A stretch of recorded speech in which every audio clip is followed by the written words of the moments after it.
È un ex docente di economia aziendale, ha insegnato per tanti anni all'Istituto Superiore Marco Polo di Cecina. Durante il lockdown ha scoperto la sua passione per le borse, tutte realizzate con materiali ecosostenibili e rigorosamente made in Tuscany. Siamo a Venturina Terme, dove conosciamo Anna Dionisi, una insegnante oggi in pensione, ma che ha ritrovato una vecchia passione, ovvero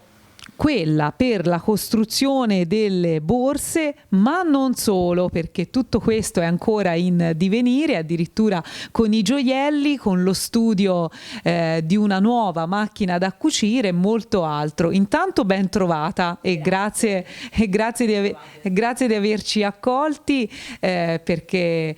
questa è una passione che tu sviluppi nella tua casa e con grande dedizione, grande fantasia, lo vediamo anche dai colori e dai materiali tutti ecosostenibili che tu utilizzi, è così? È così, infatti la scelta è proprio quella di cercare materiali che siano il più naturale possibili, proprio per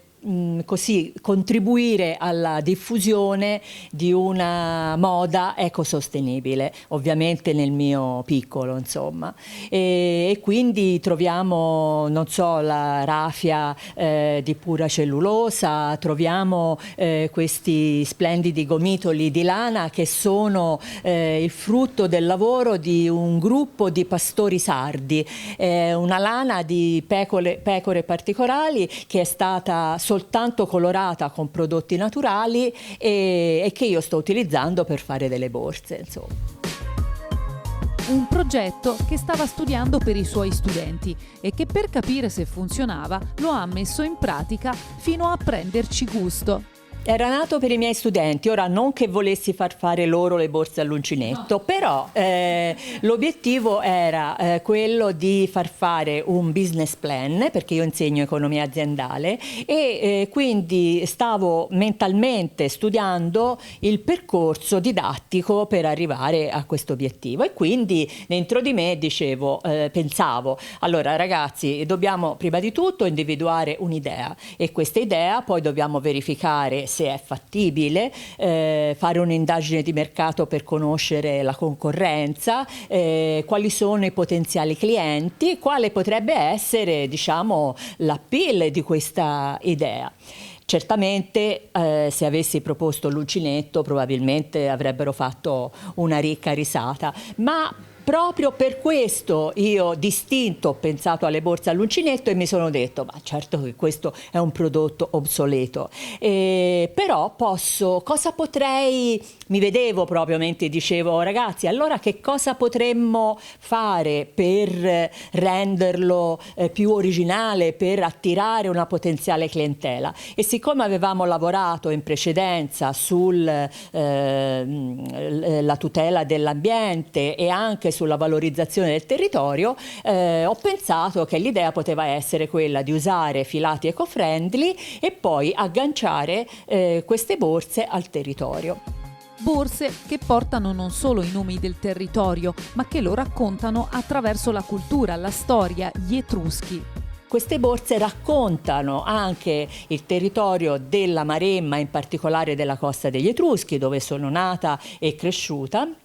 E lo fanno descrivendo nei loro biglietti che vengono, diciamo, allegati alle borse le spiagge che ci circondano con i loro nomi, le loro caratteristiche, le piante della macchia mediterranea e quando è possibile ci sono anche collegamenti a poesie o a brani di letteratura conosciuti che parlano del corbezzolo piuttosto che della castagna o di altre piante il cui nome ho utilizzato per le borse. E poi ultimamente, in collaborazione con il Museo Gasparri di Populonia,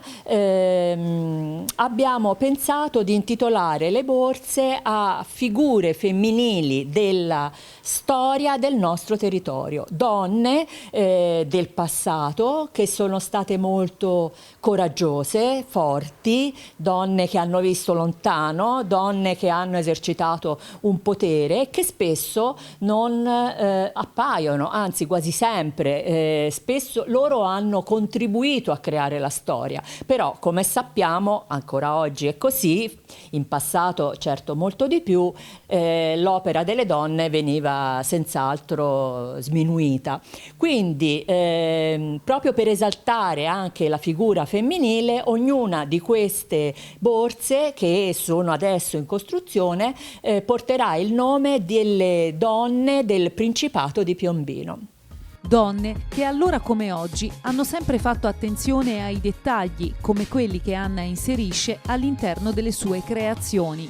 È una cosa che a me piacerebbe come diciamo potenziale cliente, e quindi penso che possa piacere anche agli altri. E poi è proprio una fase della lavorazione che mi rilassa. Quando ho finito la borsa, ho finito di foderarla, faccio passare qualche giorno, dopodiché mi diverto ad arricchire con un nastrino, un bottoncino, un ricamino centrale, insomma ad abbellire l'interno. Ecco, per me questo è parte integrante della borsa, non è un interno da nascondere.